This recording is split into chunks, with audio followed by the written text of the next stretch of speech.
many people start their talks with thanking their co-investigators, and I certainly want to do that. And when I have to thank my co-investigators, I really have to thank a lot of people.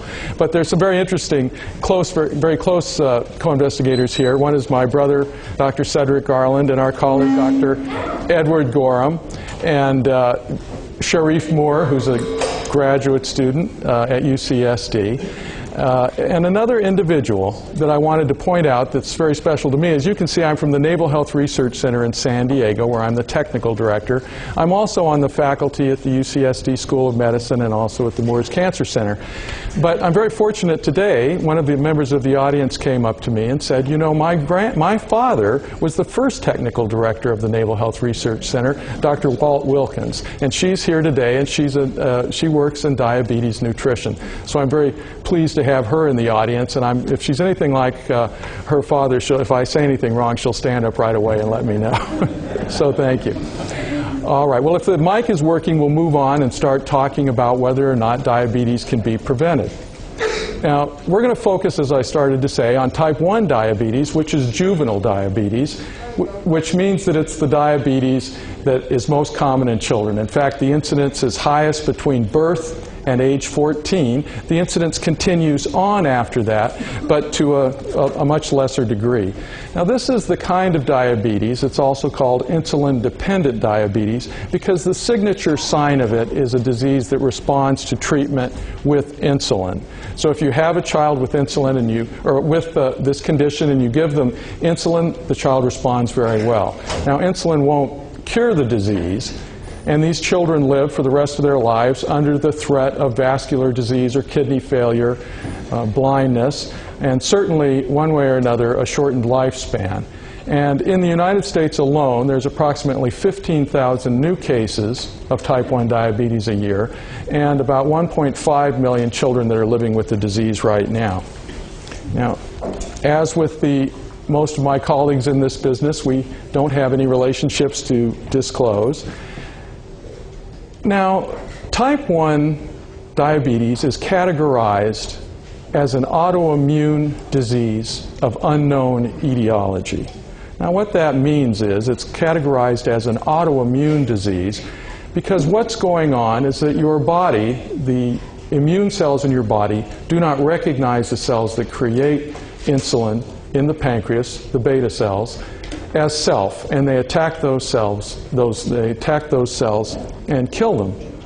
And it's said to be of unknown etiology because there's no known cause for this disease, no widely recognized cause and no established cause.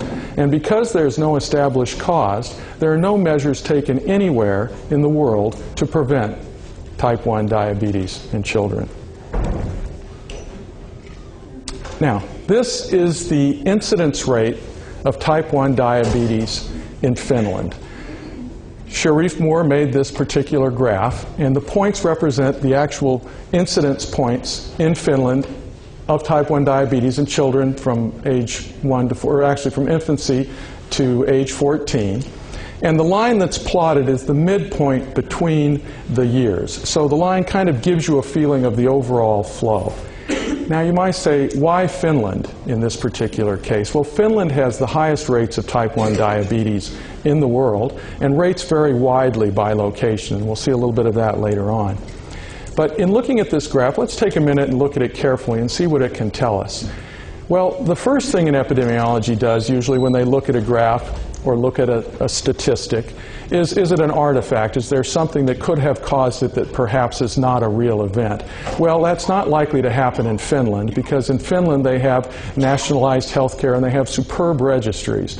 There's not likely to be a change in diagnosis over this time period because this disease is easy to define and easy to get correct as far as a diagnosis. So neither one of those are likely to be in play. So pretty much right off the bat you can lay out an artifact as not being involved. Well, let's take a look at what this graph might tell us about the nature of this disease in Finland. Well, as you can see, starting in 1960, on this graph, somewhere around 1964, they began to plot it and started to keep careful statistics. And there's a general rise from about 16 per 100,000 children to over 65 by 2005.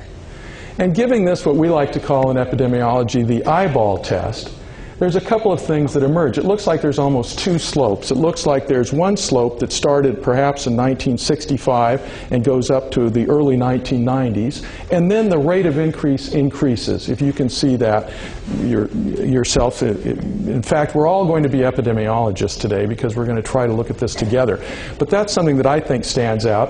And as Dr. Gorham pointed out, we're very interested in time, place, and person. And this is a time series. There's 3 tools that epidemiologists use to find out the cause of a disease, and they start with time. So this is a time series, and there's usually information in it that we like to use.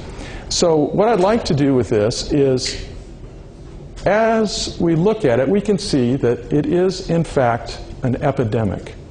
And an epidemic, to an epidemiologist, is something that has to be halted. And another thing that an epidemic is that it's a public health mystery.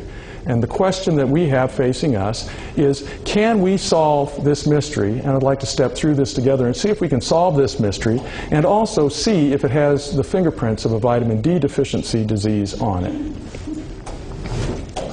Well, if you're going to solve a mystery, one of the best places to start is at the scene of the crime, or the scene of the mystery in this case. And this is an islet cell that I was talking about. This is the cell in the middle of the, here we go, in the middle here.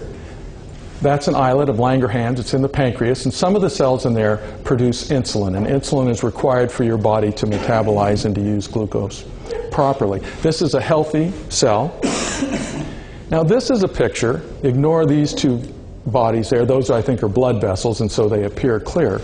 But right here is one of those islets of Langerhans, and you'll notice that it's full of black cells. What's happened in this case is that the immune cells of the body, the beta cells, T cells, and macrophages, have gone into the islets of Langerhans and killed and destroyed the beta cells and replaced them utterly. That's why it's called an autoimmune disease. In this particular Langerhans area here, there's still some cells right there that are still pink and are still able to function, but about 60% of it has been wiped out by the person's own immune system. Well, if the triad of epidemiology for solving a disease is time, place, and person, the way that we approach studying of a disease is through another triad, and that's the triad of disease causation. And that includes host, agent, and environment. Now, host factors can be as basic as the basic genetics of the individual and some susceptibility that goes along with that, or something that's been altered in the host. For instance, having a vaccine for a flu, or some other thing that can change a host status in terms of its susceptibility to a particular disease. The next issue is an agent. Most diseases require some sort of an agent, whether it's a virus or a bacteria, or in some cases a chemical that can cause a very serious disease. And lastly, the environment. The environment, and we talk a lot about geophysical factors in our studies of vitamin D. The environment is very important. It can be as small as the room you're in terms of its temperature and humidity for spread of infectious disease, or as broad as the geophysical factors that we often talk about when we're talking about vitamin D. Well, let's go back and start with the host factors in terms of genetics, the most basic question. Well, here we are back at the mystery that we're looking at and that we're trying to solve. Now, often you'll hear almost for every disease that there's a genetic component, and there may be some sorts of susceptibility. Some individuals with particular HLA types, for instance, are a little bit more susceptible to type 1 diabetes. But is it logical to think that you would have a genetic change in a population like those people living in Finland over this time period that could lead to this much disease? It's really not a logical idea that there would be a genetic change at a basic level that could lead to that kind of an epidemic occurring in a single population. Let's take a look at agent. One of the hypotheses that captured the imagination of the medical community, and one that is still widely held, is that this disease results from an infection from a virus. And one of the viruses that's included in the disease-causing viruses is a picornavirus, a Coxsackie B virus. This is one of the papers. It was an early paper, but it was one that helped set the stage for this theory grabbing hold. This is in Norway. Now, the countries where the best epidemiology has been done, and probably the most epidemiology on this disease, happen to be the countries like Finland and Norway and Sweden. Those are also the countries that like to publish these works in a journal called the Journal of Circumpolar Medicine. So you can imagine how focused they are on certain of these issues. Well, that's a clue right there, by the way. In this particular case, there was a coronavirus outbreak in 1983, and these authors showed the relationship over time to the incidence of type 1 diabetes in this population. Well, I must say that as far as I can tell, the disease was actually rising before there was the coronavirus outbreak, and then if anything it went down a little bit or just evened out. So in fact this is a theory. It's one that's widely held. There's no identified agent for it. You can't find this agent in the Langerhans cells in the area, but nonetheless from a pathological viewpoint it might be something good. Something caused a change in those cells, those beta cells that create the insulin, that then the body didn't recognize them anymore. So it could be some kind of an agent, and maybe it's a common virus. Maybe it's a adenovirus or a measles, German measles, or some other thing. But let's say, okay, we'll go with that. You needed some kind of a precipitating agent, and perhaps it's a virus and perhaps it's a common one. Now let's take a look at the top of the triangle, which is environment, and we'll go back and take a quick look at our graph here, and note again that we do seem to have an inflection point somewhere around 1994. Well, the people in Europe, in Northern Europe, got very concerned. And of course they got concerned. I think if you had this sort of a situation going on in a number of your countries, most notably in Finland, but there were other countries in the area, they became very concerned in about 1988 and began a massive study where they enrolled in about 45 different registries in a wide range of countries in Northern Europe. It also happened to include Israel and others, in what they called the EuroDiab study. And it's a major, major study to look at influences on type 1 diabetes. And it was started in 1988, as we mentioned, and it used 45 registries, and they enrolled about 16,000 children under the age of 15. And they noted, as we just saw in that other graph, that there was a rapid increase in the cases of type 1 diabetes. And this is one of their first analysis. We call this a cohort analysis. It's not a cohort study, but it's a cohort analysis. And these are the different age groups. These are boys in all of these countries. This was published in Lancet in 2000. And what this shows is that the younger children at ages 0 to 4 have a more rapid increase than the older children. Now what you're seeing there is that upturn that we saw around 1994, because the younger children are getting this disease at a more rapid rate. And what it tells you is that while it's going up in the other groups, there was something that happened to those younger children that was more indicative or causing this disease to a greater extent. And the phenomena is in both children that are men children, babies, males, and this is the same sort of analysis for females. Or maybe I had it the other way around. Yeah, this is girls. All right. Well, when should you, as an epidemiologist, or even as a clinician of any sort, start to suspect that you may be looking at a vitamin D deficiency disease, or possibly even an individual that's vitamin D deficient? Well, as I mentioned, Finland has the Journal of Circumpolar Navigation, and I considered that a pretty good clue right to begin with. But if the disease you're looking at varies by latitude, it's highly likely to be a vitamin D deficiency disease. We've seen this with the cancers and multiple sclerosis and a number of things. It will tend to vary more by actual ultraviolet irradiance than it does by latitude, because of things that we've discussed, Bill Grant's work and Edward Gorham and others, where ozone or air pollution can decrease the transmission of that very small part of the spectrum that creates vitamin D in the skin. So it should vary more by irradiance than by straight latitude. It varies by season, and the reason for that is because the seasons, there's a different amount of sunlight available, and it very often will vary by race, BMI, or physical activity. Well, let's step through some of those and see what kind of information we have. As far as a variance by latitude, this is the rate in Rochester, New York versus San Diego. It's 10 times as high. Type 1 diabetes is 10 times as high in Rochester, New York as it is in San Diego. And as you know, those are at very different latitudes.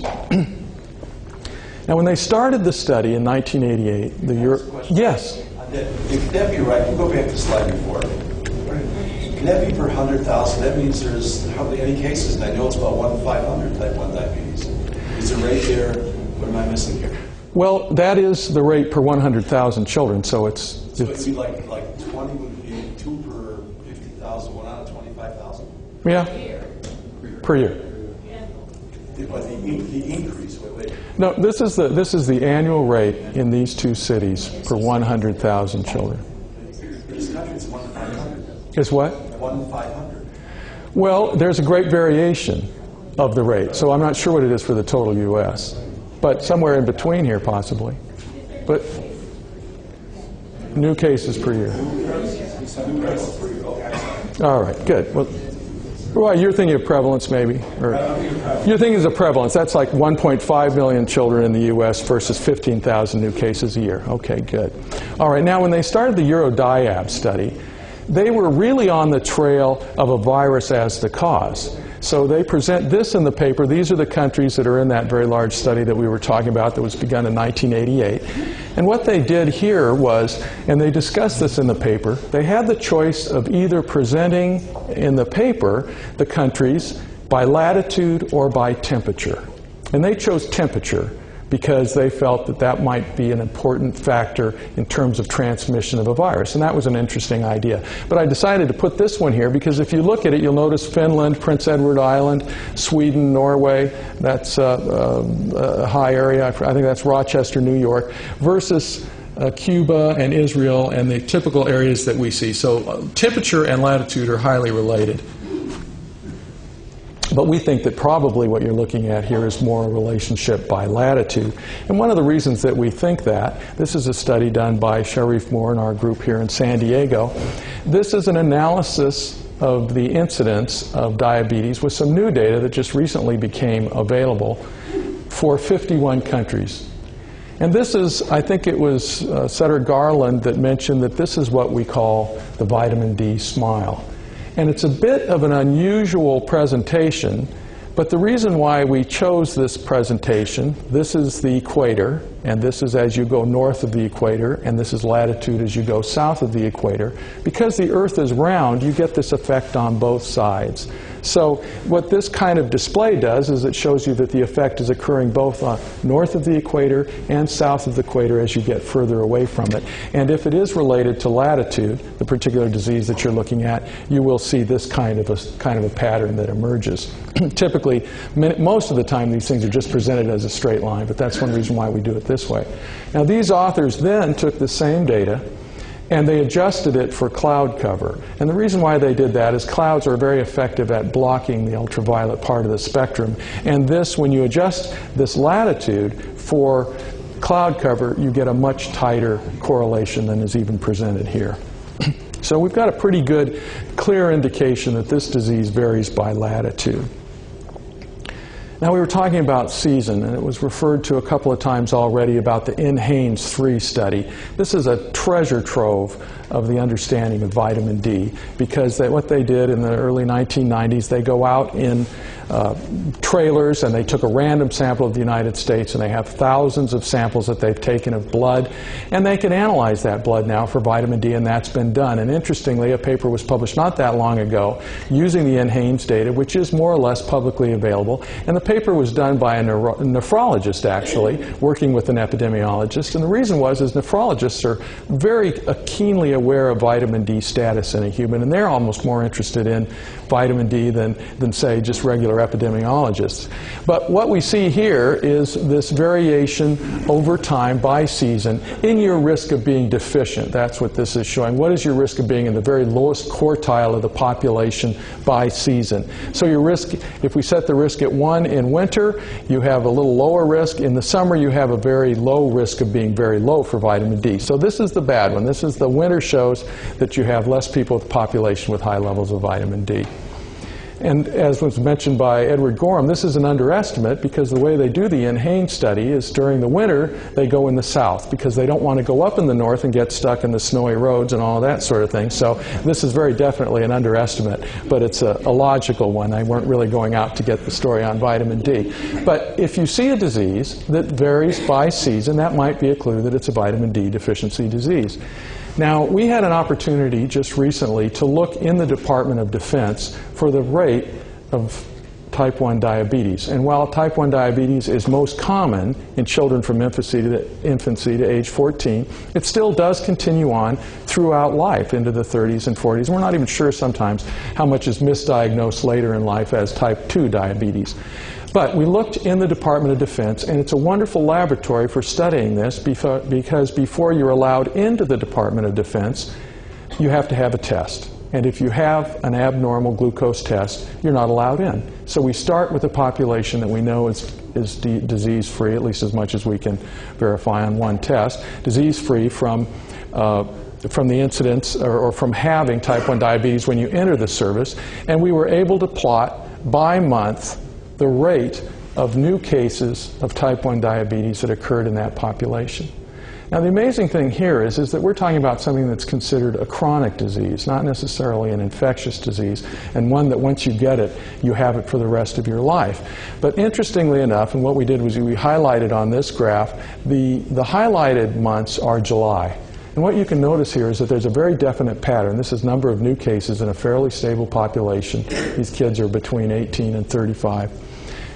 A seasonality pattern where it's much more common to have a new case diagnosed in the winter than it is in the summer in the Department of Defense. Now, I can tell you another thing about that particular slide, but we'll go back to that. But let's take a look now at race. So many diseases vary by race, and this is again NHANES data on the risk of being in the lowest quartile in the United States population if you are white or black or Hispanic or other. If you're black, you have 10 times the risk of being vitamin D deficient as another individual. And the reason for that, and some of this has been studied in great detail by Dr. Chen and Dr. Hollick's group, if dark skin exposed to the same amount of ultraviolet radiation is very slow to make vitamin D.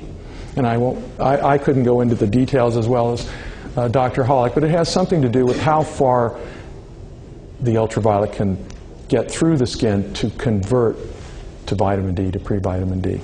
So you have a very high risk of being vitamin D deficient and in the lowest quartile if you're black. Now in the Department of Defense, blacks have 2 to 3 times as much type 1 diabetes as do whites in that population. And I'm sure many of you can think of a disease that you're dealing with and a disparity in a disease that's often attributed to some unknown factor. Well, it's good to start thinking about vitamin D because of this very, very high risk of being deficient in vitamin D if you're dark pigment, if you have a dark pigmentation. Now this is another one. This is less relevant to this particular disease. This happens to be body mass index. That's how much you weigh compared to how tall you are. And what this shows, and this was mentioned earlier again today as well, those with the highest, those who weigh the most for their height, have the highest risk of being in the low vitamin D category, in the low vitamin D quartile. So if you're looking at a disease, and this particular data is cross-sectional, so we don't know necessarily if this is a cause or effect relationship, but it's definitely a relationship. So if you're looking at a person with any of these characteristics, they're more likely to be vitamin D deficient. And lastly, this is the risk of being vitamin D deficient if you have low exercise versus more physical activity. And these are key elements for a couple of reasons. One, they help us understand a disease, and if we start to see patterns that follow these patterns, we might be looking at a vitamin D deficiency disease. And another reason why they're important is that epidemiologists often adjust for these particular categories when they're looking at vitamin D. And that can be problematic because if you're adjusting for a factor that's highly related to the factor that you're looking at as a causal one, you take away some of that power to identify the causal factor. Well, let's go. We've done time. And we did place. Now let's look at person. Now we're going to go back again to Europe, where the best studies are done on this. And this was a study that was published, and it's a meta-analysis of pooling together information from registries in these 15 different countries. And when they pool that information for exposure to vitamin D supplementation, just a very broad category, in childhood, this is what they found. The overall, Bulgaria here stands way out. There was very few cases. That was really a very much an outlier. Those are error bars. So if you go over the one, you're not statistically significant. But when you pool all of these areas, what you find out is that the odds ratio is 0.67, and it's statistically significant. So that's a 33% reduction, a one-third reduction in this particular set of countries if at any point in childhood you were exposed to vitamin D supplements. And that's a pretty powerful effect. You know, if you can reduce something 33%, that's pretty good. And it wasn't a real strong study. I think it was a case control study, but it's very indicative of starting to look at individuals. Well, it turns out there's really only one study that looks specifically at serum levels of type 1 diabetes at the time of diagnosis. And that was a study that was done in Norway. So the question is there a difference in vitamin D levels, serum 25-hydroxyvitamin D, at the time of diagnosis if you have type 1 diabetes? And the answer is right here, and that is yes, the patients, the type 1 diabetes patients had a level of 82.5, and the control subjects 96.7, and that's statistically significant. So we have a very important study because it's the only one that shows serum vitamin D, but it is cross-sectional. It's cross-sectional at least in terms of that time of diagnosis. If you follow these individuals out over time, their vitamin D level continues to go down and down and down in the case group.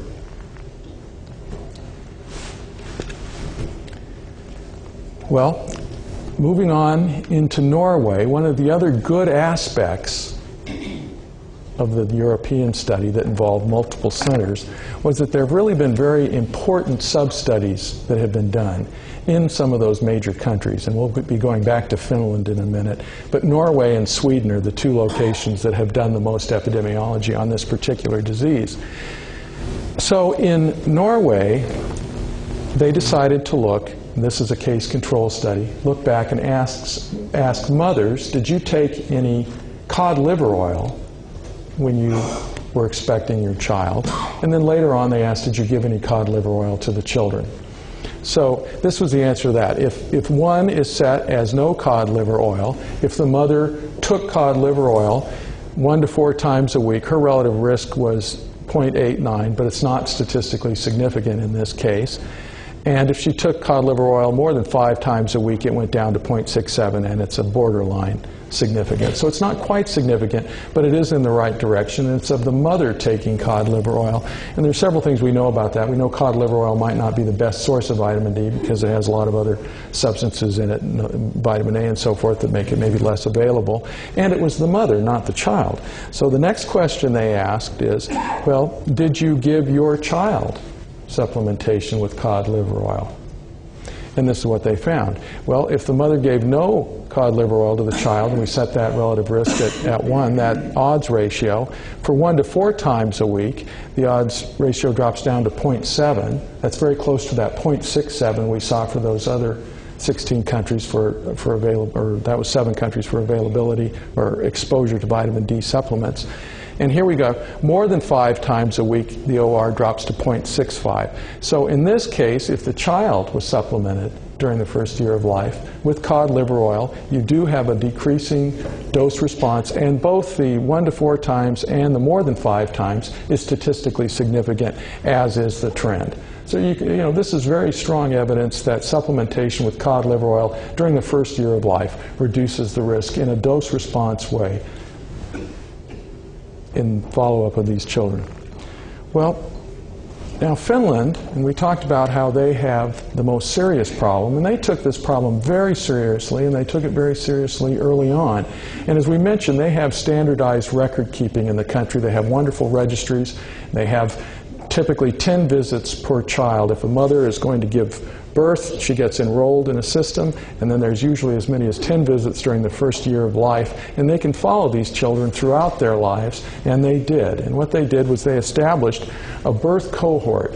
They found women in Finland, 12,000 of them, who were to give birth during 1966, and they enrolled them in this long prospective study of which they would ascertain information related to exposures during that first year of life for those children and follow them up for a variety of diseases, bone diseases, but also for type 1 diabetes.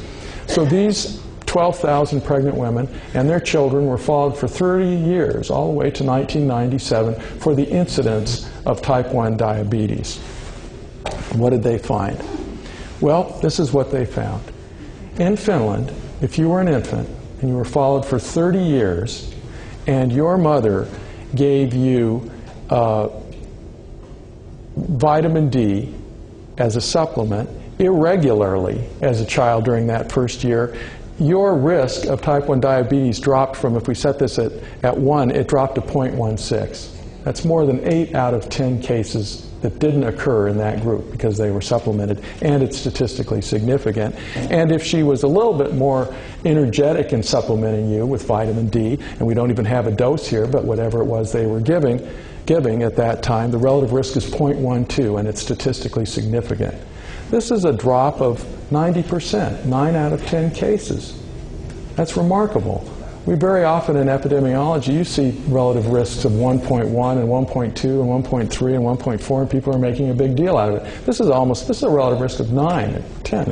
It's almost flabbergasting. Yes? The dose is 1,000 units a day. All right, wonderful. We have good. That's a key piece of information. And we'll go back to that notion of dosage in a bit, because that's very, very important. This was another analysis of those same children, and here, and maybe a member of the audience can help fill this in a little bit, but this was a low dose. This was vitamin D supplementation dose, what they considered low at the time, recommended, and high. One of the problems with the recommended, and we'll get into this later, is the recommendation changed over time. So, 1,000 we can say is a good midpoint on all of that story. So if they were getting the recommended amount versus no supplementation with vitamin D, 8 out of 10 cases were prevented for a relative risk of 0.2. And if they were getting a little higher dose, we're back to this 0.14. That's more than 8 cases out of 10 prevented in a long-term, 30 years, prospective study of over 13,000 children in a country with wonderful health care that can really establish a relationship like this with more than 90% follow-up, almost no loss in terms of disease incidence and mortality. Yes? Was this just during the first year, the vitamin D supplementation? Yes. This was just vitamin D supplementation during the first year. Now, they ascertained vitamin D supplementation during the first year. Whether or not the child that was taking it in the first year took it in the third or the fourth or the fifth, that's unknown, because this data happens to be just for children who were taking the supplement during the first year. Well, now the question may come up, well, how can vitamin D have this kind of an effect? Have such a powerful effect? We know that vitamin D has effects, many cells, almost every cell in the body literally responds well to it. Now, Cedric Garland mentioned earlier today about the role of vitamin D as something very basic in a multicellular organism. That's how we see it. And it has many different activities, but one that we think is the main activity, or at least we're proposing it in this case. No one knows the absolute mechanism of this, but it's a likely one. And that is that when you are replete with vitamin D, your cells are well connected to each other, and cells that are well connected to each other communicate with each other, and they have a very powerful barrier function. That's what your skin does, or other cells in your body. They have a barrier function to keep out one kind of an invader or not. If you become very low in vitamin D, the cells tend to separate. And a number of things happen. One is that de-evolution because the cell is on its own. And another thing that we think can happen is when it separates, you open up a gap between cells, and that can allow different things to go through, whether it's an antigen or whether it's an immune cell. There are other things that vitamin D does independently. For instance, it's considered an immune modulator, and maybe it has some effect directly on the immune cells. But let's look at this in terms of sort of the combination of what we learned. One, that there might be an agent, it might be a virus, and two, that vitamin D is very protective, unquestionably protective. In fact, for causation, you usually need in epidemiology a couple of different factors. One, you need a temporal sequence. And we definitely have a temporal sequence. In that 30-year study, or in the one in Norway, that exposure to the vitamin D was before the development of the disease. And that's almost universal in most studies of vitamin D. We can get pre-diagnostic serum, or at least when we can, we really like it, because that gives the temporal sequence. You have to have the exposure before the disease. Another thing that you have to have, or you like to have, is a consistency of association. That's why we look at different populations when we can and see something. You like to see a dose response, if that's at all possible. And we have a dose response. In this case, the literature isn't replete with a lot of studies, but the ones that are there are very clear, and there does seem to be a dose response with vitamin D. So most of the characteristics, or in fact all the characteristics for causality, there's a couple of other characteristics. One is strength of association. You can't get much stronger in anything in medicine and epidemiology than a reduction by 80% with an exposure to a substance. That's like a relative risk of 10 going the other way. Very, very high, so you have a very powerful association. And lastly, one of the things that's sometimes included in causation in epidemiology is specificity of the effect. Well, that doesn't count for vitamin D because almost every cell in the body reacts to vitamin D, and as we know, there's a lot of diseases that vitamin D affects. So that one is not relevant to vitamin D. Well, anyway, looking at this, if we just want to go along with this proposed idea where you have a lumen of a cell, of an artery or some kind of a vessel, and you have a very tight capillary endothelium. The cells are closely aligned with each other. That barrier between the cells, they're talking to each other, they're behaving properly, and there's a good strong barrier, and they're keeping out invaders. You get vitamin D deficient, and this otherwise good barrier, this vascular barrier, opens up. And to begin with, in one case, what might happen is it opens up to the point and it allows an antigen, in this case a virus, to creep into the Langerhans cell area where it shouldn't be and perhaps infect those beta cells. And then the infection is over, but the body doesn't realize that it's over, and the body continues to attack and kill all of the beta cells that create insulin. That's the one thing we know about this disease, is that definitely pathology, and that is that you are killing your own beta cells, your immune cells are killing your own beta cells. If you also don't have a good barrier because you're deplete in vitamin D, it may also allow these other cells that don't belong in the Langerhans area, in the islet, the white blood cells and other kinds of leukocytes, to invade more freely. And that may be one reason why. One thing about type 1 diabetes is it can get worse and it can get better, and it can get worse and it can get better. And that's been somewhat for unknown reasons. Well, it may be that some of these barriers are fluctuating in terms of how effective they are as a barrier depending on vitamin D, and that's why we see seasonality in this particular disease. Well, let's go back now and take a look at the information and what we had here. And this was our initial mystery. This is our epidemic, and it's our epidemic that was slowly climbing here, and then the rate of increase increased. And let's see if what we found out and what we now know about the possible role of vitamin D can help explain this particular mystery. Well, very interesting thing was occurring in Finland during this time. At the very beginning of this epidemic, in 1964, the recommended amount of supplementation for infants in Finland was 4,500 to 2,000 international units.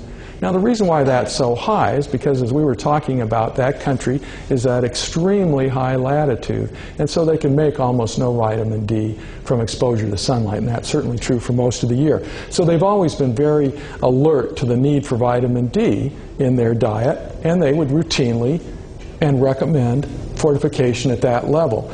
They then dropped the level from 4,500 to 2,000 IU right there in 1965.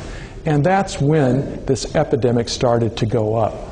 In 1975, and I suspect there's someone in this audience, probably Dr. Haney, could tell us why they made these changes over time.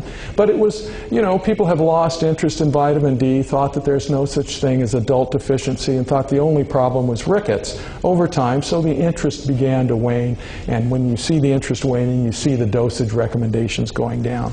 So as we're climbing up here, when they dropped it to 2,000, right around here they dropped it to 1,000 international units. And someone in the audience already pointed that out, and the epidemic continued to rise. Now, what we noted in the first time we looked at this graph was this increase in rise right there, and there's an inflection point. And that inflection point is right there in the early 1990s, and that's when they dropped the recommendation for vitamin D supplementation in infants in Finland to 400 IU per day. And you can see what that did to the epidemic that was occurring. Yes? How were infants and children getting most of their vitamin D? Was it through cod liver oil, or how were they actually getting it way back in 64 and 75? Well, that's a very good question. This was the recommended dose, and I don't think, I know that cod liver oil was commonly used in the area. Does the person that knew that it was 1,000 IU want to make a comment on that? Yeah, not sure about that. But that's the recommended dose. We know that some used cod liver oil, but also there was widespread vitamin D supplementation, just as D3 in the country at that time. Now, given this, and given that this country was so interested in this, and given what we know, and there's this wonderful researcher, Hyponen is her name, and she was the one that headed up the studies, the 30-year study of the infants, and had this particular finding that more than 8 out of 10 cases could be prevented by supplementation with vitamin D, and they did that very wonderful study. Well, unfortunately, her conclusion and the conclusion of those authors was that we suggest that before any changes are made, health workers ensure that all infants are receiving at least the amount of vitamin D indicated in the current recommendation. And that current recommendation was 400 IUs per day. Right there. So we're not going to make that same mistake today. Yes, question. Well, in these other years, do you know, this is just a recommendation. There is no way to know if they're actually taking this. Well, that's a very good point. And one does wonder about that, because do people just instantly change, and you'd expect a period of, you know, maybe easing off, and do recommendations change that quickly? I think that, you know, I have discussed this with people, and because it was infants that were given the supplement by the mother and by the pediatrician under care, recommendations get taken pretty quickly and pretty importantly, unless, you know, in that particular setting, more than they would, like, you wouldn't even know if a recommendation changed perhaps in the U.S. for an adult population. But it's thought that the recommendation was, you know, covered pretty quickly and followed pretty quickly in this particular population. And, you know, that's an inflection point. You know, I tend to think that it's a piece of information, and that, you know, that epidemic won't go down. Well, as I said, this was published in 2000, and actually not that one. This finding was published not in an obscure journal, but in The Lancet in 2000, that you could reduce it this much. And yet there's still been no action taken, and partially because the recommendation was that 400 is apparently enough. Well, that was said before, but I don't think that's going to be enough. We don't want to make that same mistake, because if we want to slow down that epidemic, which is our job as epidemiologists and as health advisors and providers and researchers, why not go with these recommendations to reduce the burden of type 1 diabetes in the world at a minimum oral intake of D3 at 30 degrees or higher. Now, what the current recommendation is for infants, the no adverse level is 1,000 IU per day. Or that's the National Academy of Sciences upper limit, is 1,000 IU per day. So you can recommend right now 1,000 IU per day and be within that upper limit of the National Academy of Sciences. The actual no adverse effect level is 1,800 IU per day. So there's at least 1,000 IU there of a safety factor. And that's for actually children from birth to 12 months. Adults, the 2,000 that we've talked about repeatedly here and that D-Action is going after, and in children 1 to 12 years, 2,000 IU as well, with a serum target of 40 to 60 nanograms per ml. Probably one of the best ways to deal with this is what's currently being proposed, and that is to actually do serum measurements and get them up to a level somewhere between 40 to 60 nanograms. Well, now, what would be the risk-benefit ratio, for instance, of 1,000 IU for infants in terms of type 1 diabetes? Well, if that's a no adverse effect level, and you have the possibility of preventing 8 out of 10 cases, the risk-benefit ratio is infinitely large. And in fact, most of the diseases that we talk about today, because there are no adverse effects in adults at all at 2,000, the risk-benefit ratio is almost infinite. Any questions on this disease? Yes? Okay. What adverse effects have been noted above those lines? Yeah, that's what I was just going to ask. What was the question? What were the adverse effects above 1,800 when originally they were getting 4,500? Well, again, I'd throw that to Dr. Haney or others, but I couldn't find in the literature, and I looked for it, any adverse effects reported from Finland with 4,500. But we, at this level of our state of knowledge, in order to fit within the guidelines that are currently acceptable by almost every organization, National Academy of Sciences, we stay within those guidelines because they are quite a bit higher than what's currently done. Yes? Does the National Academy of Sciences have a no adverse effect for a nanogram per milligram serum? Yes. We could do the conversion for you. You mean for a serum level? Serum level? Yes, it does. No adverse effect? Yeah, what would you say that is, Dr. Haney? And then, We can. okay, okay. Aren't asking the right way, okay. Yeah, Dr. Haney will answer that one. He's the real expert.